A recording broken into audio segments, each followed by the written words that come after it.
घटना सुन लो।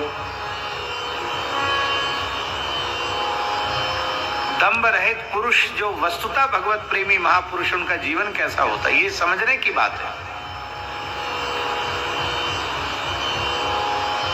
बहुत दिव्य भावावेश बाबा के शरीर में रहता था। तो कुछ समय बाबा ने निश्चय किया था कि जिस गांव में अखंड कीर्तन होगा उसी गांव में हम रहेंगे, जहां कीर्तन नहीं होगा वहां हम नहीं रहेंगे, नहीं जंगल में रहेंगे। तो ये नियम लिया। तो इस सहारे कई गांवों में जहां जहां जाते वहां कीर्तन होता है, अखंड कीर्तन चलता है। तो कोटा जिले में भैया जी, चंबल के किनारे कोई गांव है, वहां गांव के लोगों ने कीर्तन किया। 4 महीने बाबा को रखा, 4 महीने तक अखंड चलता रहा। फिर बोले कि कुछ यहाँ उत्सव वगैरह हो जाए, कुछ कथा वार्ता हो जाए, भंडारा हो जाएगा। बाबा को दूसरे गांव में जाना था। तो बाबा कीर्तन में ही ज्यादा रहते। महामंत्र का कीर्तन चलता था, हरे राम राम राम हरे हरे, हरे कृष्ण कृष्ण कृष्ण हरे हरे। और बाबा कीर्तन तो करते ही रहते थे, बिना उसके भी अकेले भी कीर्तन आए नहीं। तो गांव के लोगों को चिंता हुई, बाबा गए थे, आए क्यों नहीं। तो वहां देखा तो बाबा का कमंडल रखा है, उनकी लंगोटी रखी है, उनकी खड़ाऊ भी रखी है। खड़ाऊ पहनते थे बाबा पहले, खड़ाऊ भी रखी है, पादुका, कमंडल, लंगोटी, गमछा सब रखा है। बाबा नहीं। खोजा तो बाबा थे नहीं, किसी ने देखा भी नहीं था किसके सामने डूबे। संभावना ये व्यक्त की गई कि बाबा डूब गए। और चंबल में बहुत मगर हैं, मगरमच्छ बहुत हैं वहां चंबल में।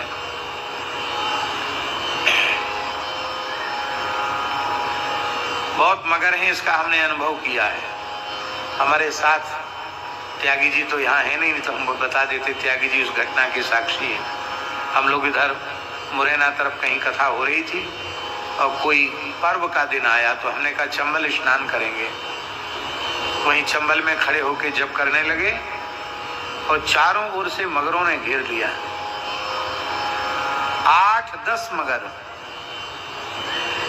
जितने साथ थे सब भाग खड़े हुए। हम तो जप कर रहे थे, संध्योपासन के बाद अष्टोत्तर शत गायत्री जप कर रहे थे। हम तो निर्भय रहे, शरीर जिसने दिया है वो जाने। अपने तो भजन कर रहे हैं, जब संध्या हो जाएगी तब खाने हो तो खाए जाएं, इससे बढ़िया क्या होगा। पर्व का दिन है, अपने तो हर समय मरने के लिए तैयार बैठे हैं, ले जाए। लेकिन चारों ओर से दर्शन देख के चले गए, किसी ने कृपा नहीं की। तो अनुभव है कि उसमें मगर बहुत हैं ना, चंबल में बहुत मगर हैं। तो महाराज जी, लोगों ने ये संभावना व्यक्त की कि मगरमच्छ बाबा को खा गया। फिर भी कुछ लोग थे, बोले नहीं भाई जाल डालना चाहिए। तो दूर तक बड़ा जाल डाला गया, बड़ा जाल जो नदी के इस पार से उस पार चला जाता है, महाजाल कहते हैं। जाल डाला तो जाल में बाबा आ गए, फंस के आ गए। अब बाबा को डूबे हुए 24 घंटे से अधिक हो गया था। आप विचार कर सकते, 24 घंटे से अधिक कोई व्यक्ति डूब के रहे तो बच सकता है क्या। बाबा के शरीर को बाहर निकाला, शरीर में कोई चेतना का लक्षण नहीं था। तब लोगों ने सोचा कि अब बाबा को संस्कार कर दें। भाई मृत शरीर का तो संस्कार ही किया जाएगा। तो लकड़ी वकड़ी इकट्ठी की, संस्कार की तैयारी हो गई। उसी समय कोटा के जज थे, उनका नाम था द्वारिका लाल दुबे। वो बाबा के शिष्य थे। तो द्वारिका लाल जी दुबे माला फेर रहे थे और उसी समय थोड़ी सी तंद्रा आई उनको, और तंद्रा में ही रघुनाथ जी की झलक मिली। और राम जी ने कहा कि देखो बाबा तो तीव्र विरह के कारण देह त्याग कर मेरी सनिधि में आ गए हैं, पर मैं उन्हें भेज रहा हूं फिर से शरीर में। लोग उनके शरीर को जलाना चाहते, उनके शरीर को बचाओ। राम जी ने आदेश दिया। वो तत्काल पुलिस की सहायता उन्होंने ली, सरकारी गाड़ी से गए, और बिल्कुल अग्नि देने वाले थे चिता में। तब तक बाबा को विरोध सहकर उन्होंने बाबा के शरीर को लकड़ियां अलग की, उनको रखा, कुटा ले आए। उनके घर वाले नाराज हुए, कोई मुर्दाए घर ले आए। महाराज गुरु महाराज हैं तो क्या मुर्दा को घर लाओगे? बोले दूसरा मकान है, तुम लोग वहां चले जाओ, हम और हमारे गुरुजी यहीं रहेंगे। गुरुजी के शरीर को, बाबा के शरीर को लिटा दिया और वहीं बैठ करके दीपक जलाकर तुलसी का गमला रखे वहीं राम राम करने लगे। कैसी निष्ठा होगी उनमें, गुरु निष्ठा। बोले जब तक हमारे गुरुजी के शरीर से दुर्गंध नहीं आती है तब तक हम इनको इनका संस्कार नहीं करेंगे।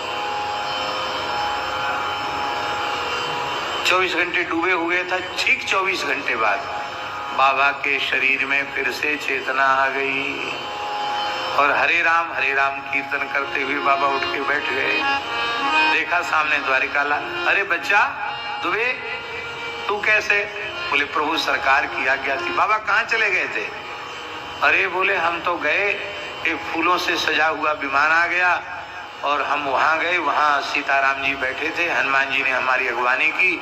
अरे बोले तुम यहाँ क्यों चले आए? नहीं नहीं जाओ जाओ जाओ जाओ, अभी तुम्हारा शरीर बहुत दिन रखना है धरती पर, जाओ।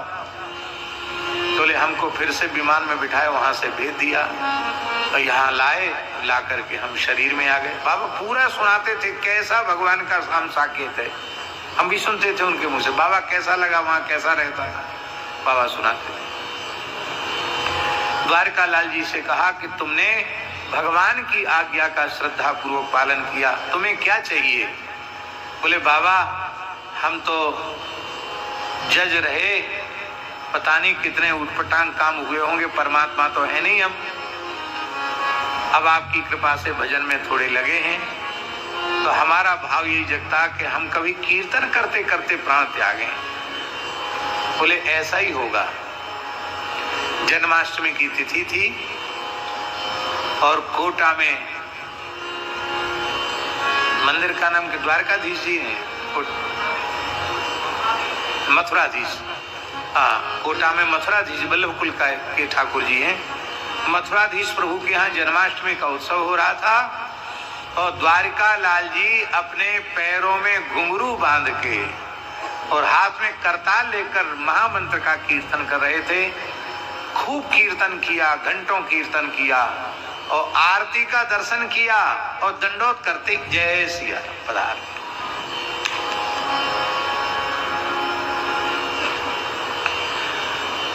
अब कथा तो पीछे रही जाएगी, इन संतों का स्मरण करेंगे तो, लेकिन भैया ये वास्तविक कथा है। जिनके जीवन में छल कपट दंभ नहीं होता है, वे अपना कल्याण तो कर ही लेते हैं, उनकी सन्निधि में जो जीव सौभाग्यवश पहुंच जाते हैं उनका भी परम कल्याण होता है। जीवन में दंभ का आश्रय नहीं, तो जो छिपना चाहता है उसको कोई खोजने वाला नहीं है। इतनी हरे राम बाबा की चर्चा किए थे, भजन गा लेते हरे राम बाबा, फिर आगे की कथा कहेंगे।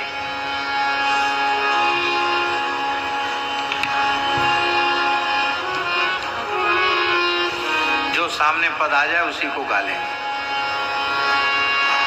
कितनी अद्भुत बात है कि है अद्भुत प्रेम का मार्ग न आता राम कहने में, न मरते हमसे बनता है और नहीं हमसे जिया जाता। न मरते बन रहा है न जीते बन रहा है।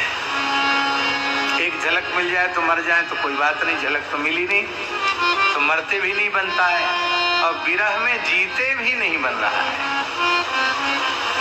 ये पद इतना अच्छा पद है कि भक्त काले खां की लीला में भैया जी सम्मिलित कर सकते हैं। ये अपने आप आया है और शायद हमने इसको पहली बार गाया है।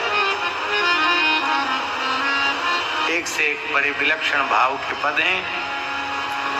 तो चर्चा तो यहाँ से शुरू हुई थी कि असमंजस जी चले गए और जो छिप गया और अपने काम में लग गया उसको कोई खोजने वाला नहीं है, और जिसको छिपना ही नहीं है छपना है वो तो कहीं भी छप जाएगा। पूज्य बक्सर वाले महाराज जी कहते थे कि ज्यादा अंतर नहीं आया है, एक मात्रा का अंतर आया है। पहले के संत अपने को छिपाते थे और अब छपाते हैं। इकार एक मात्रा का अंतर आ गया, एक मात्रा हट गई।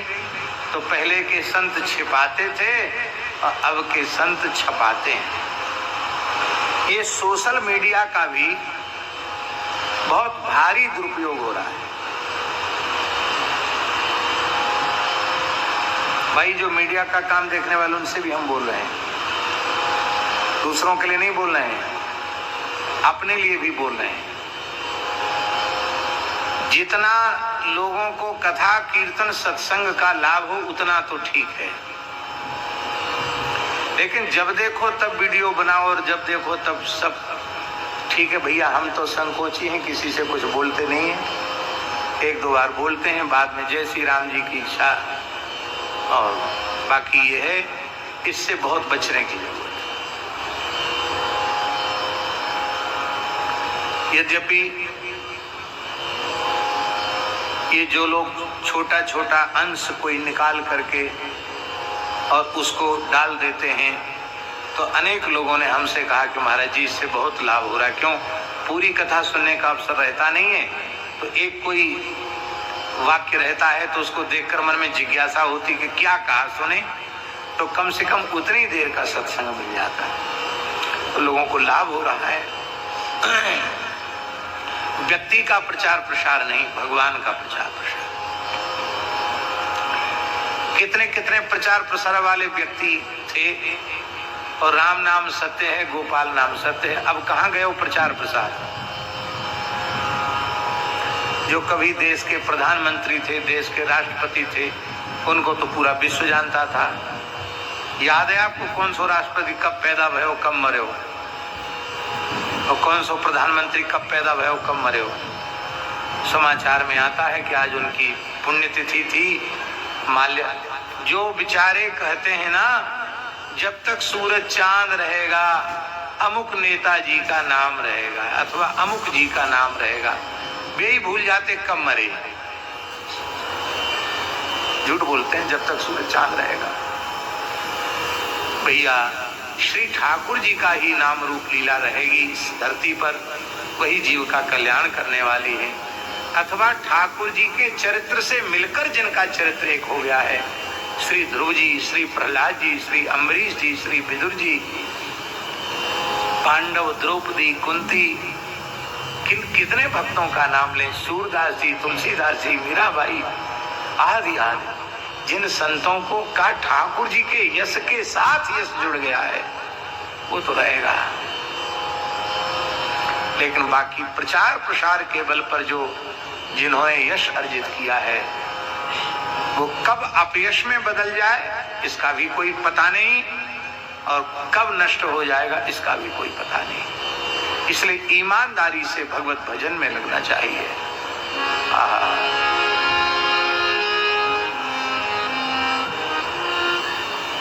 हमारे जैसे लोग पेट भरने के लिए बाबा जी बन जाते हैं। संसार के लोग हमारी पूजा प्रतिष्ठा करें, मान बढ़ाई करें, इसलिए साधु का भेष बना लेते हैं। और हमारी श्री मीरा जी क्या कह रही हैं? हम पहने उनके लिए, तिलक लगावें उनके लिए, माला फेरें। अरे महाराज, श्री ठाकुर जी की